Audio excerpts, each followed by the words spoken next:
What to know before you quit your job and become a real estate agent. So today we're going to share all of the things that we think you're going to want to know before you do that, because in honor of this month or no, last month, a couple months ago, marked 4 years since Spencer quit his job cold turkey. Wow. And joined me I was already a real estate agent, and he joined me and we became a real estate team. So he quit his job and jumped right into real estate full time. And these are all the things that you're going to want to know up front. Before you join real estate, maybe you don't have to quit your job. Maybe you do quit your job. I think this show might be an overview. If our audience, you guys are out there listening to this, this could be like a stepping stone. What should you do based off your current situation? Because what I do know from past experiences is maybe it's not appropriate to first quit your job and then jump into full-time business. We'll give you the pros and cons through this talk. So make sure you listen to the whole show. Definitely. And a lot of these things I think can really apply to not just real estate, but if you're wanting to quit your job and become self-employed and work for yourself as an entrepreneur in a different way, I think a lot of these can still apply, because the first thing that you should know if you're thinking about quitting your job to become a realtor is when you become a real estate agent, you are becoming a business owner. And I think that's something not a lot of people realize, and is maybe why the failure rate is so high in our industry, is people are coming from maybe like a corporate job where they have a boss and they have a schedule and someone's telling them what to do and they have consistent pay, and all of a sudden they're thrusted into this life where they are their own boss and no one's giving you business, and it's up to you to create systems and all the things in your business. And it really does have to be run like a business, because unless you're joining a team, you're joining someone else's business. Each real estate agent is an independent contractor and is running their own business. And there's so many ways you can do it, which is why it's so amazing. Even the banking strategies, your bookkeeping strategies, you got to understand the tax laws as well. What's going to benefit you the most? What's right off a bull? That's a big one that brokers get confused about. Healthcare is a big one too. That's something that we just recently, over the last 2.5, 3 years, had to go through and just see what the best thing was for us, being independent contractors. So there really is a business mindset, like Mariah was mentioning, what's going to benefit you money-wise, but also what sacrifices are you going to have to make? Because I really do see sacrifices happening because you don't understand until you've gone a full year in business of how much taxes are actually being taken and how much at the end of the year you're going to be paying to Uncle Sam. That was a big one for me that I just simply never understood, because I was on W-2. They send me, my workplace sends me my form. I usually did my taxes myself because I could, and I would end up getting money, in the end. Well, when you do real estate full time, you're not getting money. You're sent a 1099 and it's under your name, and you're going to be paying your taxes on your net earnings, and whatever you show is what you're going to have to pay. So what I suggest you do starting right now, if you don't do or listen to anything, if you don't listen to anything in this video, do this one thing. You make a commission, right? So you make a sale, it closes, you get paid. Say it's $10,000. Have a savings account, put 33% of that $10,000 in another account. In a savings account, okay? Something you don't have a card to, something you don't usually see, and just do that for every transaction. Remember the number 33%. It's a safe number, and even if you don't owe as much as what's in that account at the end of the day, at the end of the year, you're going to have a fund sum of money, or you can just save it for the next ongoing year and use that as your tax fund. Because when you don't have the money and tax season comes around and you delay to obey, now we're getting in some turmoil. Now we're getting cut into your business time, and you're worried more about your finances and getting more commission breath, which nobody wants to do. Nobody wants commission breath, guys. It's ugly, stinky, and people can smell it from a mile away. Do not do that, please. Oh my gosh. Yeah, when your pipeline dries out, you dry out and you start freaking out. It's true. Okay, So that's all really good. Let's backtrack a minute. So we will get 33%. We will get more into that as well. So I have written out here just a handful of things to touch on, and that is one of the things. So we'll get more into like taxes, savings accounts, and all of that. So that's one of the things. And then after we go through this list of things that we're going to talk about, I'll kind of just pass it over to you for anything else that we didn't touch on that maybe you would have wanted to know before you quit your job, like that now looking back on it. At the very end. So the first thing I would say is don't quit your job yet. Save and be making a plan and have an actual deadline for when you're going to quit, because otherwise I think you can just get really comfortable and never do so. So you need to set a firm timeline and prepare ahead of time, but you don't necessarily have to quit right away, because you need to understand you put in work, just like I feel like so many businesses are like this, where you put in work before you see the results. And so you're going to be, you have to get out. If you have the mindset of an employee where you're trading hours for money, you have to get out of that mindset. You're building a business, you're building a brand. This is long-term. It's way better than being an employee. Your life's going to be amazing. It's so fun. And I would never ever trade getting to live this life, like making your schedule, living on your own terms. It's not like the downsides don't cancel out the good. Like the good outweighs the bad is what I'm trying to say. Like it is a million times worth it, but you have to understand that you have to get rid of that mindset of trading dollars for hours, because that's not how things work anymore. You need to understand that you're putting in work up front, kind of like in faith that you will get paid, because that's the way that it works. You put in work first. Like when I got started, I did a lot of door knocking and cold calling and just didn't look at the results. I was just doing the actions that I knew would get me there, and knew that eventually the results would come. So that's what I love about you, though. To tag with that is your spouse, your girlfriend, whoever you're living with or seeing at the time. You need a support system. You need somebody to encourage you rather than put negative thoughts or negative comments, because it does take time. Yeah. And that's why you need to set a firm timeline of, like Mariah said, of when you're going to commit and go cold turkey. That's what I would say is going to be your best bet. But don't go cold turkey right away unless you actually have the funds to support yourself for at least 4 months, I would say. Yeah. 4 months is a really good cushion of funds that you need to save in order to commit and quit your job cold turkey. Yeah. But make sure your spouse is supporting of it, because it is going to be more difficult, especially in the beginning. You might work more hours than you ever anticipated. You might be spending more gas money than you've ever done in the past. You might be talking on the phone more than you're used to. And the only way to do that is to not be, watching TV, laying in bed. You have to actually be out and about. You have to go find the people, because nobody knows who you are. You're a secret agent, and that's the true identity of yourself. You are a secret agent. Yeah. We are surrounded by brokers everywhere we go. I talk to somebody, my uncle, my aunt, my cousin. They're a realtor. Everybody knows a realtor. Everyone knows 5. 5. That's a great number. More than 5, probably. So my whole point is, what are you going to be doing differently than the other agent?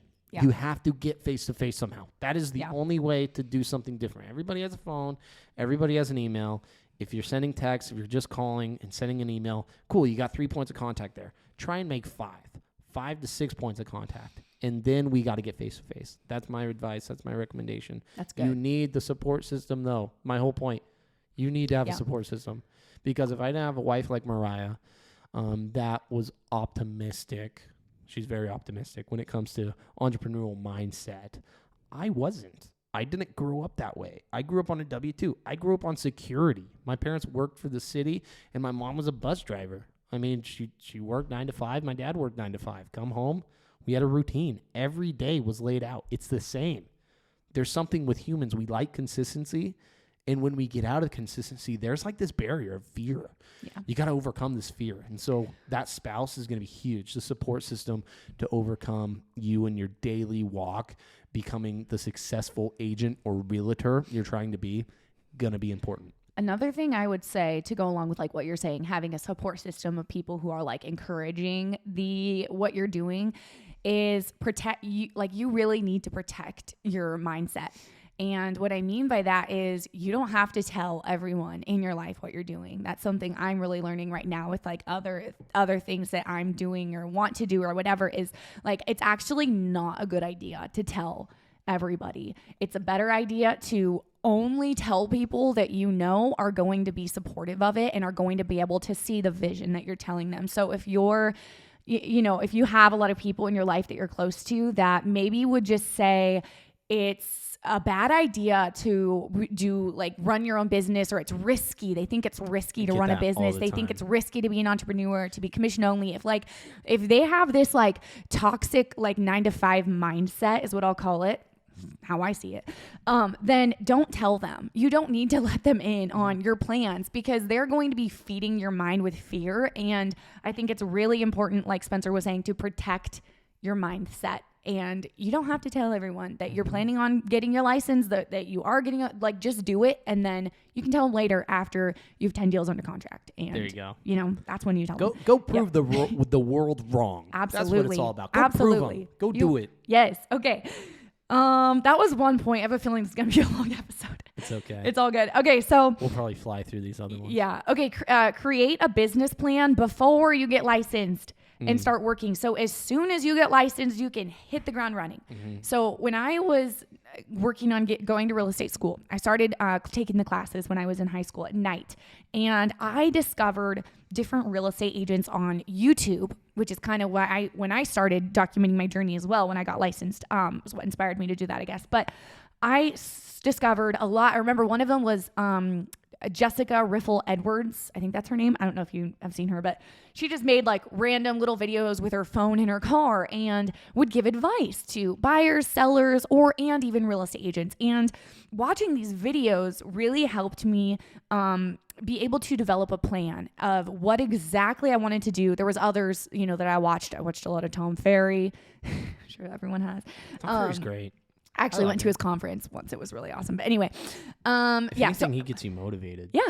So I watched a lot of his videos though before I was licensed, so that as soon as I didn't have to waste time, because what would have happened if I didn't spend that time preparing? Because in real estate school, they don't tell you how to actually get business, how to do a good job for your clients. They don't tell you any of that. It's all like legal stuff you don't really use. Their job is to get you to pass a test. And passing that test.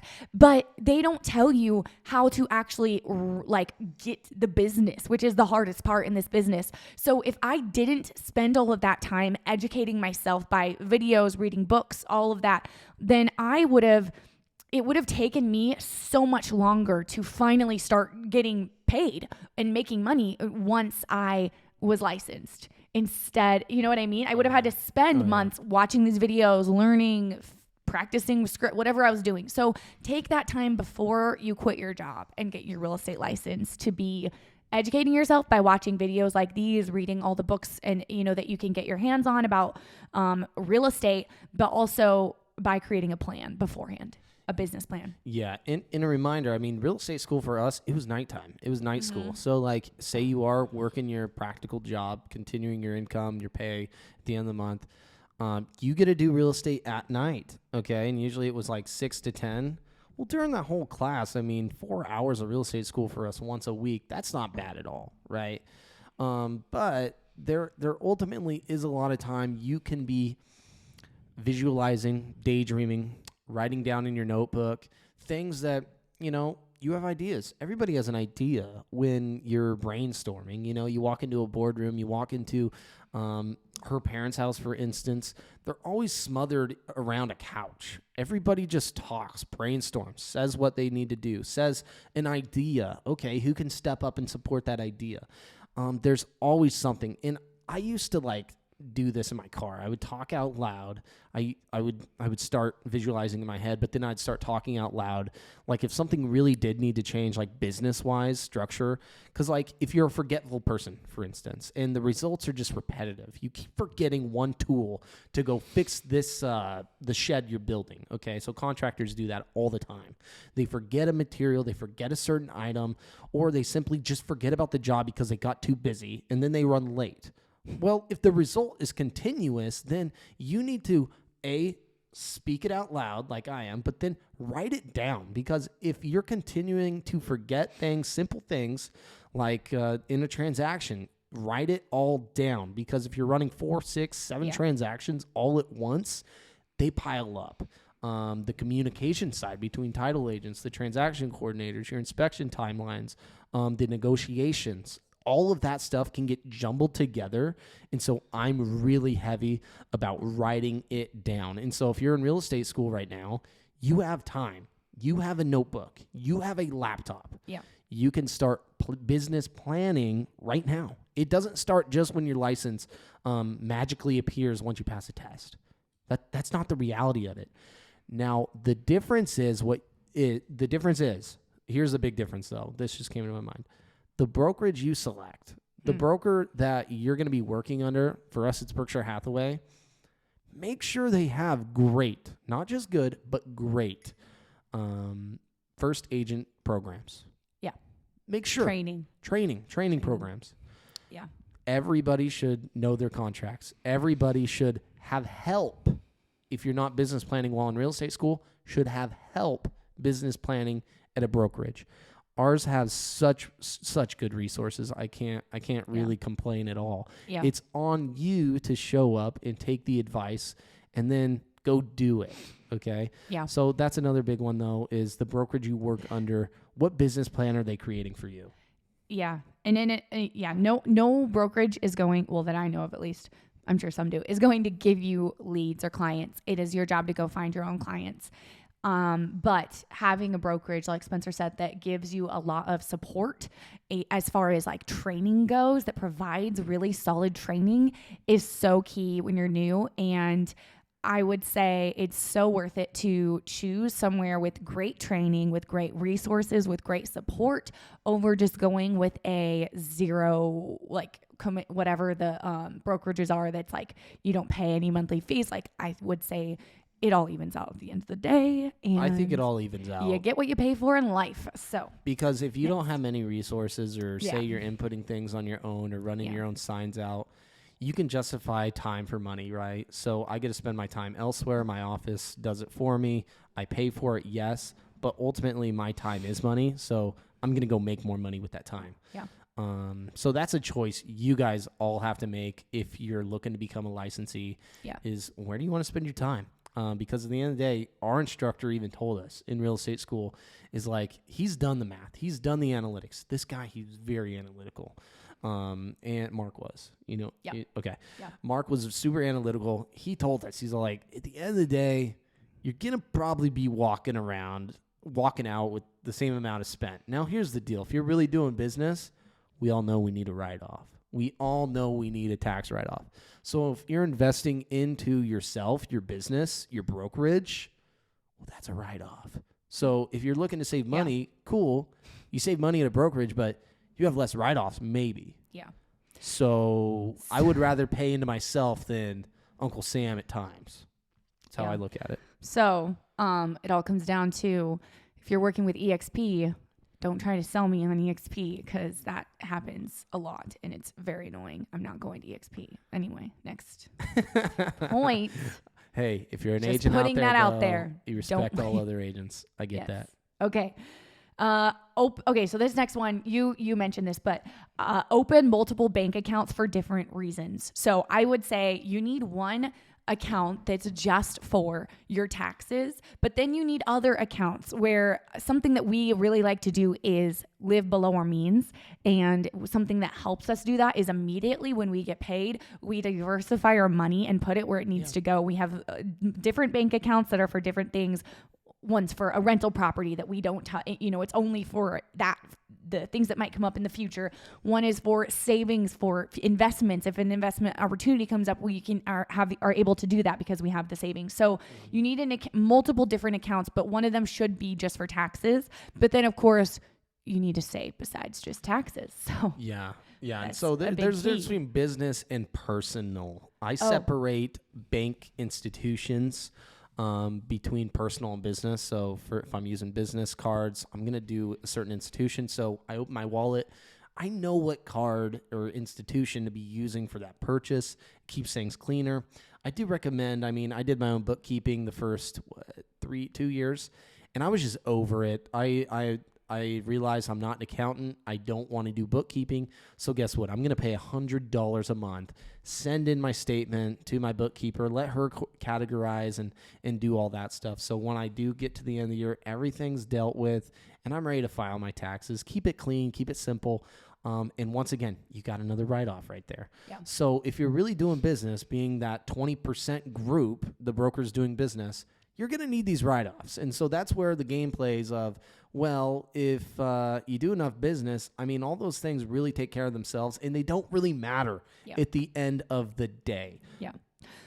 I remember one time when I was a new, maybe 2 years into the business, and I was to a point where I finally had, business coming in and was super consistent and things were going really good.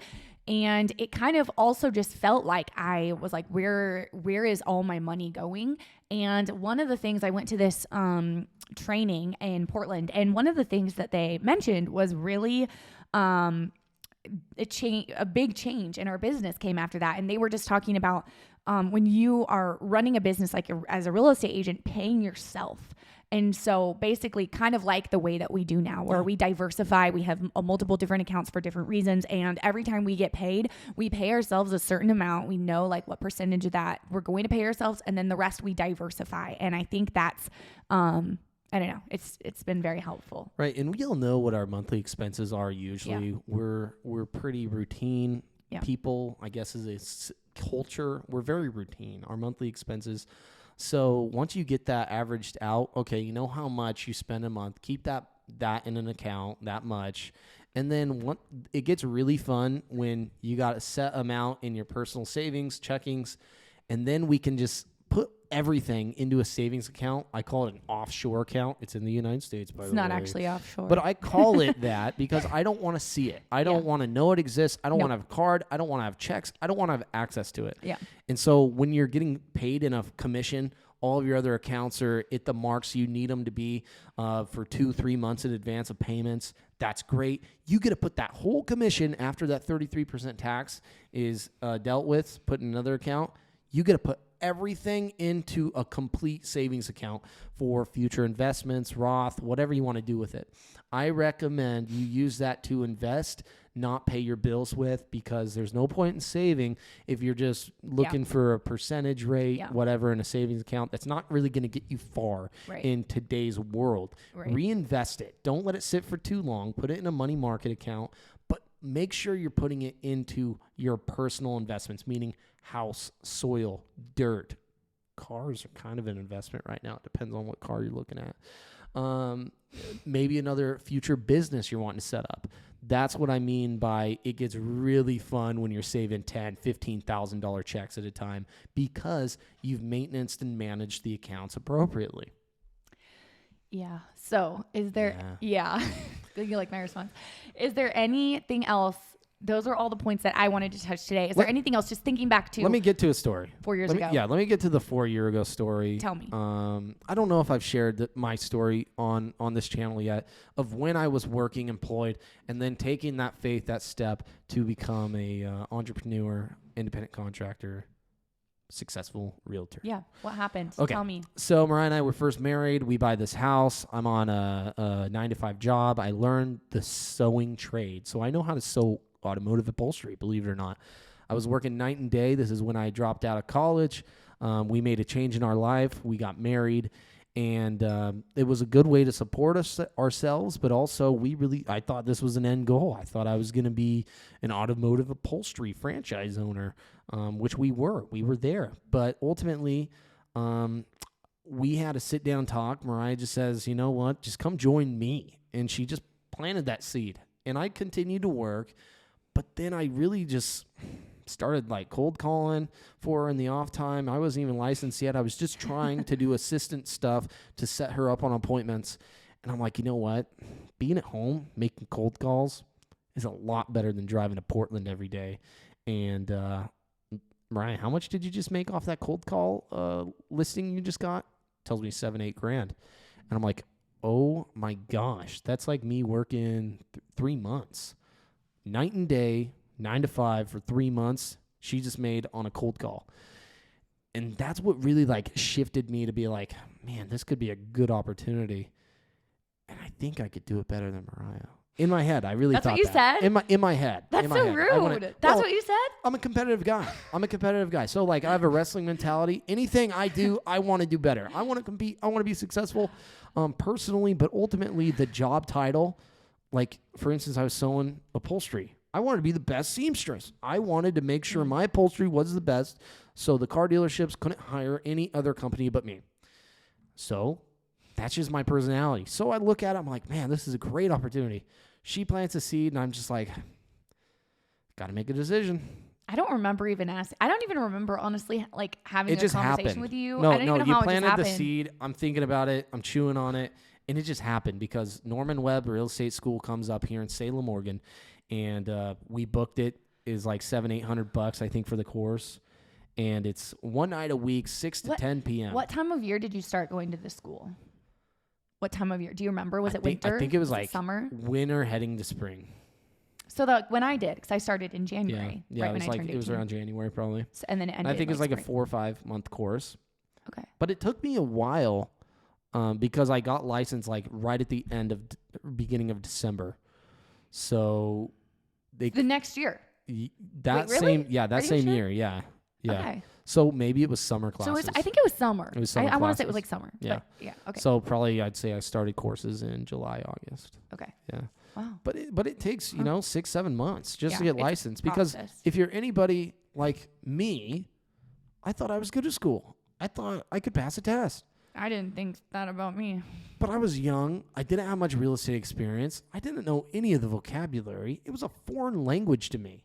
It really is a foreign language. Unless you've been around this industry or this world, maybe you've bought in 4 or 5 houses. You understand the verbiage, but also the sale experience. I had none. Yeah. We had no experience. Yeah. So it did take me, 4 or 5 times on this real estate test. And I just want to be honest and realistic. I feel like you almost gave up. I literally you were really gave up. discouraged. I took months off in advance. I took a full month off of the test. I couldn't do it anymore. I was discouraged. I passed the state. I couldn't pass the federal, I think it was. Local. And national, yeah. Yeah, the national side. And it was just rough. I'd be 2-3 questions off every time. And you do get to a breaking point. But the one thing I didn't do because I had a job at the time was business plan. I didn't business plan during my courses throughout the end of the year until I was licensed. It wasn't until I became licensed, I just straight up made the change. And I think it was like because of the new year passing. It was December, January 1st, right? New year. Yeah.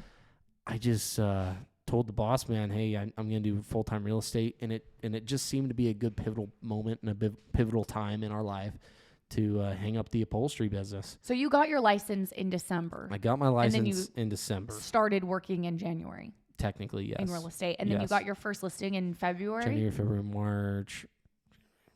March, I'd say. Yeah, it was like March. And it wasn't a residential home, guys. This was a manufactured home, and I was so excited. It was built for sale by owner. Yeah, it was built in like 2017. It was for sale by owner. I'd cold called them.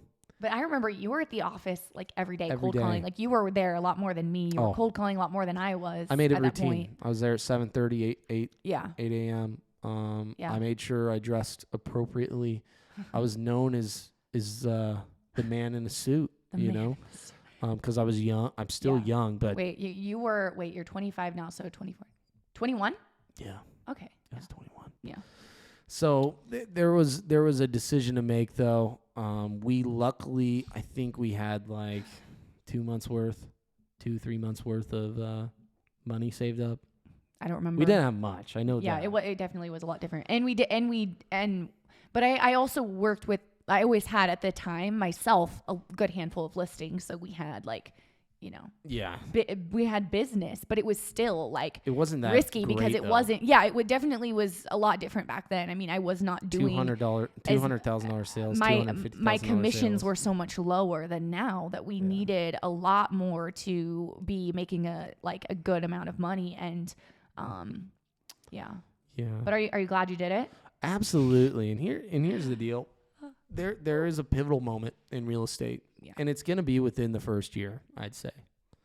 Get past that first year, head into the second year, have 2-3 listings available and going into the second year. And then you're just going to keep snowballing. Yeah. Okay. If you're doing the right things, like you get a listing, door knock the whole neighborhood, put a door flyer on every door, 30 houses around it. If they answer, introduce yourself. Hey, I just got this listing. Just curious if you're open to listing your home in the next 24 months. If they are, cool. Get their info if you can. Put it in your phone notes. But there's little things that you can be doing that I don't feel like a lot of brokers do. And I believe it's mainly in the follow-up in the systems. And that's why we're really big on implementing real estate systems to make you more successful. And the brokerages you choose really are important. Now, not every brokerage is a good fit for you. Not every principal broker is likable. Seriously, that's just how it is. Yeah. But make sure you're doing these little things, and that's why write it down. That's my biggest suggestion. Write it down and save it on your laptop, your notes, your phone, and do your systems every day until you reach some point of success that matters to you. That's the reality, because what's important to you might not be important to other people. You making $50,000 in real estate might not be important to the other broker making $150,000 in real estate. Yeah. It's an individual goal game. Absolutely. And I think that's something I really could relate to this business with because of my sports background, my wrestling history. It really is individual, and you can be the best you want to be if you put in the time and effort. And it totally is what you make it. It's like a great business. Yes. Really is. It is the best life in the world. They do say that realtors are the happiest people on earth. I can agree with that statement because I'm pretty happy. Mariah's a happy gal. And I mean, it does give you flexibility though. Say you have kids. Yes. It gives you flexibility. But like I said, don't waste those moments though. Like I'm in the hot tub, right? But I got my headset on. Yeah. Don't waste those personal moments and not pursue and get something done that's needed to be done. And work it and implement it into your daily life. That's my biggest point is put it into your daily schedule, your daily life to where it doesn't feel like work. It's routine, yes, but this is something you enjoy. Blend. Blend. Don't separate. Okay. Yeah. Wow. So much good. Thank you, Spencer. You had so much good advice. It's been a minute since you've been on this channel with me. So if you're watching this and you have a client relocating to Oregon, if you're a realtor, send them our way. We would love to give you a referral fee. And if you've watched this video all the way through, hit the thumbs up button, leave a comment below. We'd love to hear, what topics and what topics you guys would like to see coming up or what questions you have. We do Q&As on here frequently.